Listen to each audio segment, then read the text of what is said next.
5 nervous system states. Where are you most of the time? A big part of my approach at my clinic and in my digital course is nervous system regulation. We need to become more regulated in our nervous system to heal our chronic pain and chronic symptoms. It's actually one of the main 5 factors that I focus on when I'm working with people. And nervous system regulation, there's a lot of confusion here. So in this video, I'm going to explain the 5 different nervous system states. And the point of this is before we start to regulate our nervous system, we actually need to know where we are throughout our day. We need to become aware of this. At the end of this video, after I go through the 5 nervous system states, I'm going to explain a really simple skill that I find a lot of people use in my practice. And the people that are successful in healing, they make this a big part of their day. It'll take you 30 seconds to do, but it's really useful.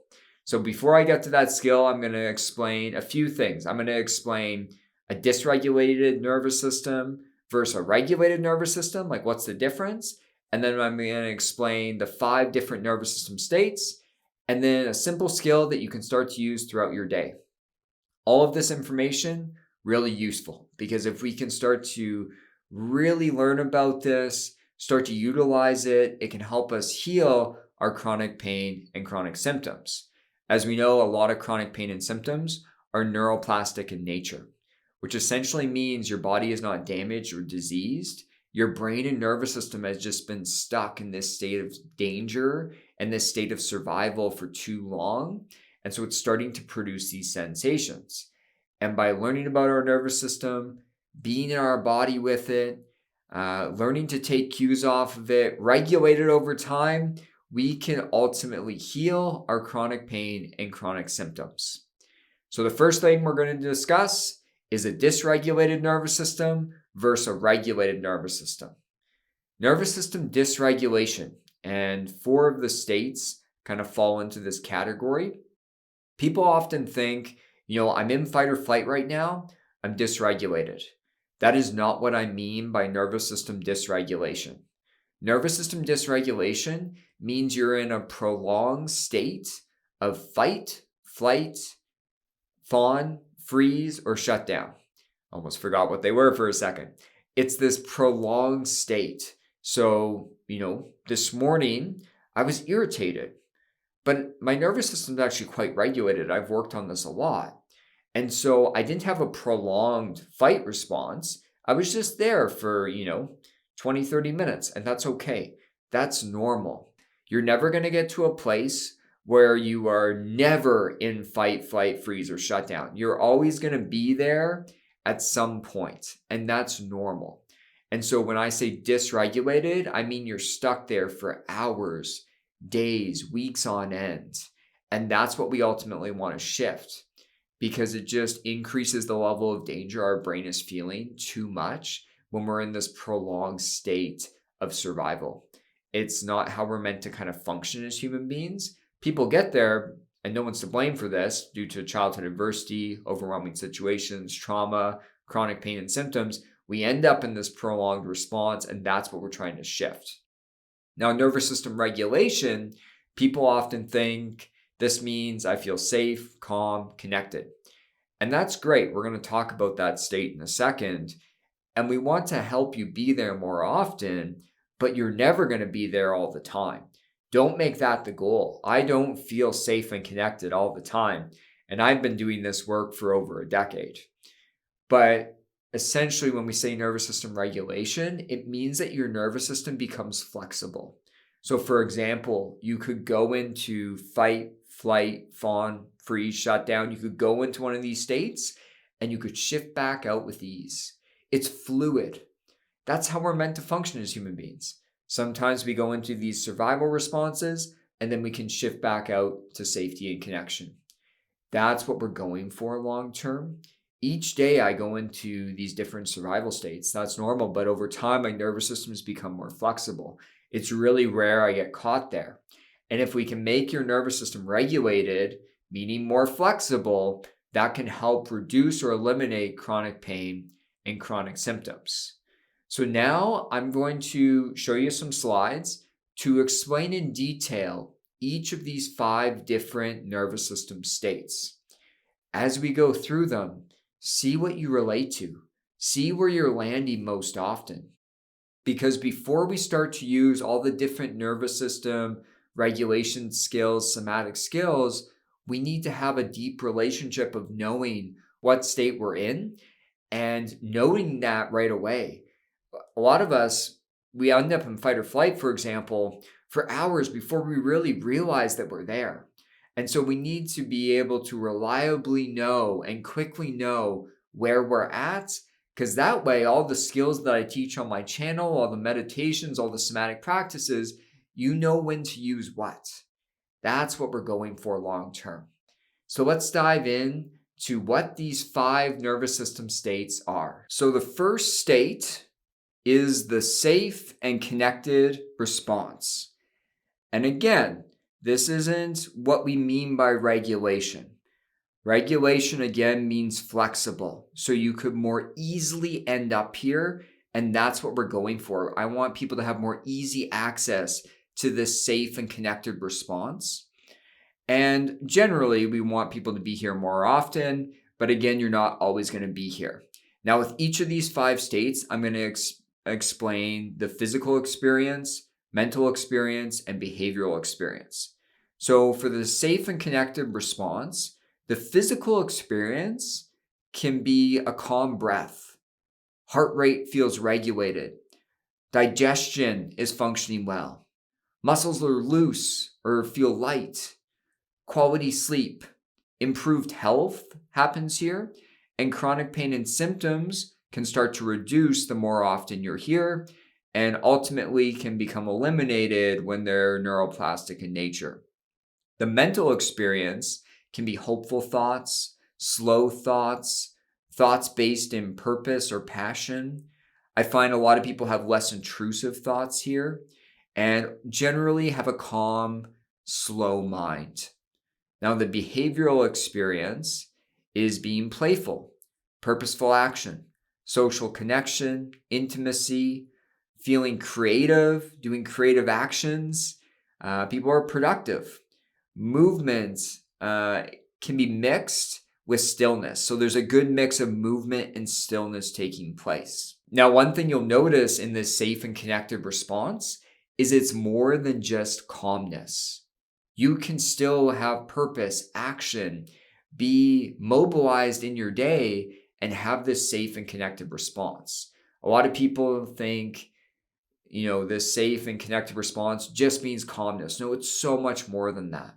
When I'm playing guitar and jamming around, jumping around my room, I'm having a good time and I'm in this safe and connected response. So it's much more than that. But be on the lookout for this, because a lot of people, when they're really dysregulated in this prolonged state of fight, flight, fawn, freeze, shutdown, they miss noticing the small moments of safety and connection that are taking place. So I also want people to be aware of all these survival responses, the next 4 states I'm going to go through. But these little micro moments, as Deb Dana, a famous polyvagal therapist, talks about, these little micro moments of safety and connection, you want to be really aware of when they're happening, because otherwise we just miss them. We don't focus on them. Those small moments in your day when they're taking place, be on the lookout for these after you watch this video. Now, if you need extra support with your nervous system, regulating your nervous system, understanding all of this, you can sign up for my digital course. We have lots of modules, meditations, somatic practices in there. So I'll put the link down below for my digital course. And you can learn more at that link of what's kind of entailed in it. The next state we're going to talk about is the fight response. This is a really common one that I had to do a lot of work on. When we flash back to when I had chronic pain and right before, I would have these huge angry outbursts. I would spend days on end irritated, frustrated, or almost in extreme rage. It was a really common thing that I had to work on, and a way that my nervous system dysregulation presented. Now, the fight response, the physical experience, can be tension, difficulties breathing, increased heart rate, difficulties sleeping or inability to sleep, tingling, heat, dizziness, chronic pain, tension. It can be things like tinnitus or other physical symptoms as well. So the physical experience of the fight response, especially in a prolonged response, you're going to get these symptoms of chronic pain and chronic symptoms, just as I did. Now, the mental experience could be racing thoughts, irritated thoughts, blaming, self-criticism, obsessive thinking, dwelling, ruminating, and just thoughts based in anger and rage. Now, the behavioral experience here could be changes in tone and expression, urgency, moving quickly, looking for arguments or confrontation, yelling, aggressive actions. This could be things like pushing, punching, kicking. Not always another person. Of course, I don't condone violence. I don't want people to be violent, but that can happen in this extreme fight response. One thing I want to be clear of about the fight response is people think, well, I'm not fighting, so I'm not in the fight response. You do not need to actually be physically fighting someone to be in the fight response. And with this state, sure, most of us are going to be pretty aware of it when it's extreme, but it's the mild ways that we also want to be aware when we're here. Slight irritation. I've noticed this with myself. If I have to juggle work and kids too much, I get in this irritated state. It's low level, and I never used to be aware of it. And what would happen to me is my anger and frustration would build and build and build. And by the time I was aware of it, it was so big that I couldn't work with it. And this is why being able to be aware when the fight response takes place, or any of the next 3 survival responses I'm going to go through, being aware of it at a mild level makes it more workable. It makes it so that we can actually do something to shift that response earlier on, or we can touch into it and get exposure to it and learn that we're actually safe being here. The next response that we're going to talk about is the flight response. This is one of the most common responses for people that I work with and just people in general. A lot of people think that, when we talk about anxiety or depression, like what one's more common? Like a lot of people think depression is much more common or more prominent in our society. It's not. Anxiety and anxiety disorders are really, really common. Now, I don't diagnose people with mental health disorders in my practice. I don't find that useful. But anxiety and anxiety disorders are really, really common. And for a lot of people, they end up here perpetually for years on end. And so the flight response, the physical experience, it's also similar to the fight response because these are like 2 sides of the same coin, essentially.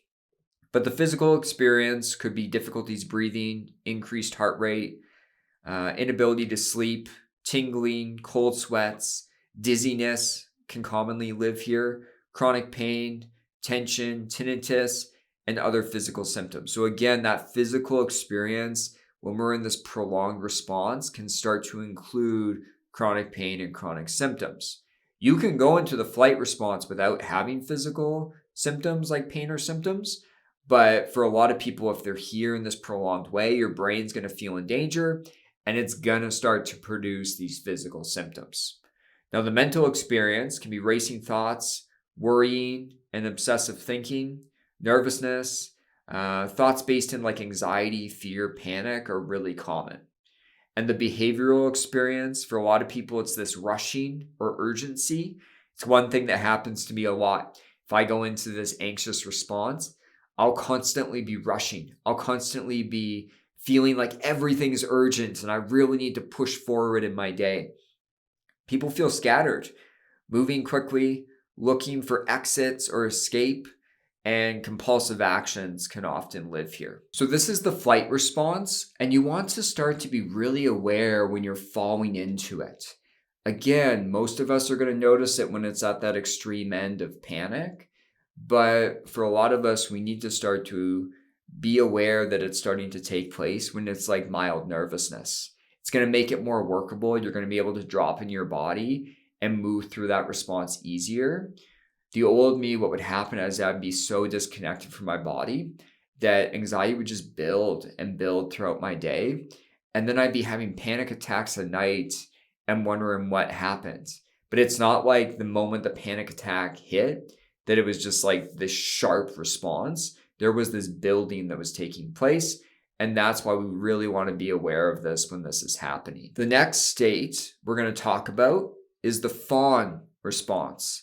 I find the fawn response, people don't know about this one as much. People have often heard of fight or flight, freeze, shutdown, but the fawn response is also a nervous system response. It's a survival response that we go into, and our brain essentially is going here, our nervous system is going here because it's trying to cultivate safety in this way. But again, a prolonged fawn response is actually going to escalate everything over time in terms of dysregulation and chronic pain or symptoms. So the physical experience could be nervousness, tension, difficulties breathing, increased heart rate, inability to sleep, numbness, feeling frozen, tingling, heat. And then we have these chronic symptoms, right? Dizziness, pain, fatigue, tension, tinnitus, and other physical symptoms. The fawn response is a little confusing to explain because people could be in a fawn response when they are having more of this fight or flight energy, or people could be in a fawn response when they're actually more shut down. So you need to be looking for both. Fight or flight, freeze, shutdown, they're very opposite of one another. The fawn response can encompass both. So just be on the lookout for it because it really can present differently person to person. The mental experience can be loss of self-identity, low self-worth, self-critical thinking, self-blaming, obsessing, dwelling and ruminating, and this victimization. Again, when I say the term victimization, I never want people to feel like they're at fault for that, but it does happen for a lot of people in this response. The behavioral experience, perfectionism, people-pleasing, worrying what others are thinking, codependency, agreeableness, lack of boundaries, lack of assertiveness. I find for a lot of people, it's a lack of self-expression, like expression of emotions outwardly. And generally, the behavioral experience of this fawn response is just ignoring our own needs and just a lack of self-care. And so this is why when I'm working with people, I'm often working towards reducing things like perfectionism, people-pleasing, excessive conscientiousness, because these are the behavioral experiences that take place in this fawn response, and it's going to escalate chronic pain, chronic symptoms over time. So just be on the lookout for this response as well, because we want to be aware when we're falling into this fawn response quicker. For myself, I'd be in this like perfectionistic zone for months on end and not aware. And then, months later, I just feel awful. But there was this perfectionism that was driving my life forward for a long period of time.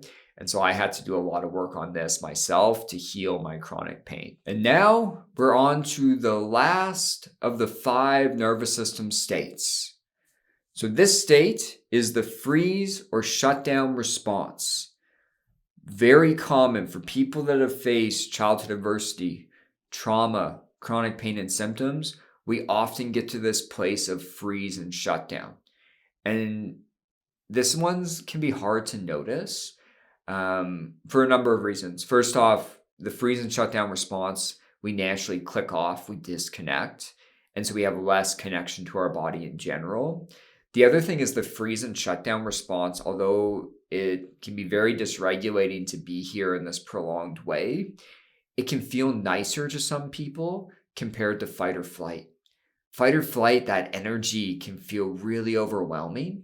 And so can the freeze and shutdown, but I find some people, they think they're calm, but what is actually happening is they're not in safety and connection. They're actually just frozen and shut down. This happens a lot with people when they're in this shutdown response and functioning in their day, because you can't function in a freeze or shutdown response. Lots of people are going to work, they're taking care of their kids, they have a busy life, but we call this almost functional freeze. So it's not like they're just in a dark room. It can present that way where you're just isolated, not doing anything. but you can be in this functional freeze response a lot of the time. So look out for that as well. But it can feel nicer because it feels less intense sometimes than this like fight or flight response.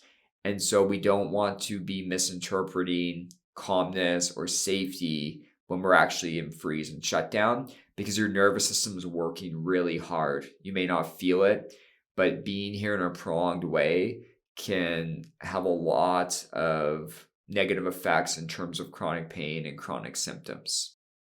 So the physical experience of the freeze and shutdown response can be exhaustion, low energy, heavy sensations, low muscle tone, numbness, poor immune function, issues with digestion, chronic pain and symptoms, and chronic fatigue.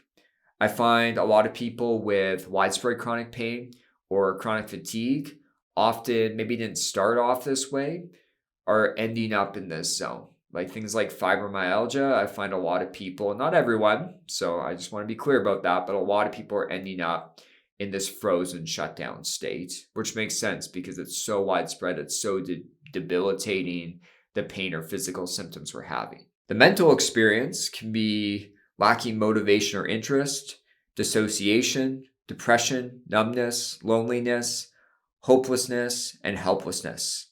And the behavioral experience can be lack of movement, lack of purposeful action, social disconnection, withdrawal into distractions, and lack of responsiveness. So again, with that behavioral experience, I want to be clear, some people are completely shut down and not moving, not doing anything.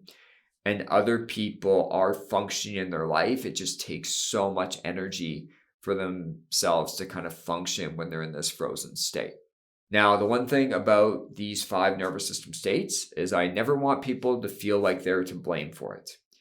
Most of us have gone through childhood adversity, overwhelming situations, chronic pain and symptoms, and it's natural to become dysregulated, to have this prolonged response of fight, flight, fawn, freeze, or shutdown. It's normal to get there. We want to start to do the work to shift that, and that's why you're watching this video, but don't start to criticize or blame yourself for that.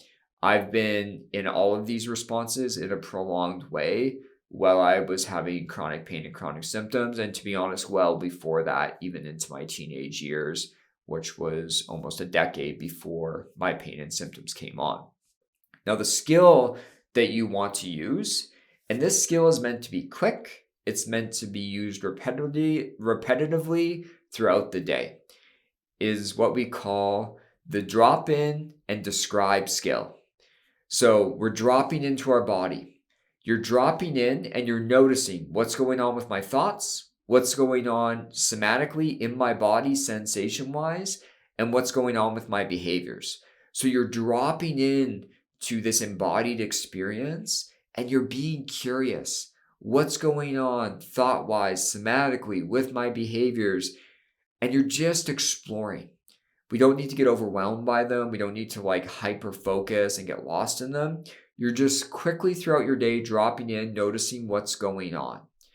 And then you're just kind of describing what's taking place.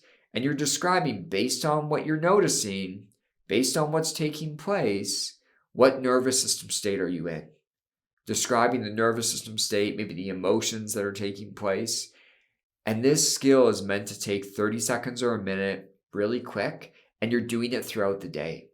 The point of this is it helps work towards embodiments of you being more in your body, but it also helps you know what's taking place in my nervous system as I go about my day. What state am I commonly in?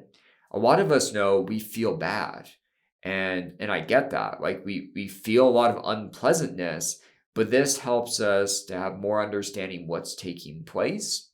And ultimately, all the meditation, somatic practices, strategies on my channel, they can be very effective, but you may need something different when you're in fight or flight compared to when you're in freeze and shutdown. And so you want to be aware what nervous system state you're in. Just really quick, drop in, be aware of it. Sometimes that curiosity and just exploring it for a moment is even enough to start to shift it. Not always, but it can be a really effective technique. And at the very least, you'll have some awareness of where you're landing most of your day and what work you need to be doing. So I hope this video was helpful. Please put your questions or comments down below. Hit the like button, subscribe to my channel, and I'll talk to you all soon.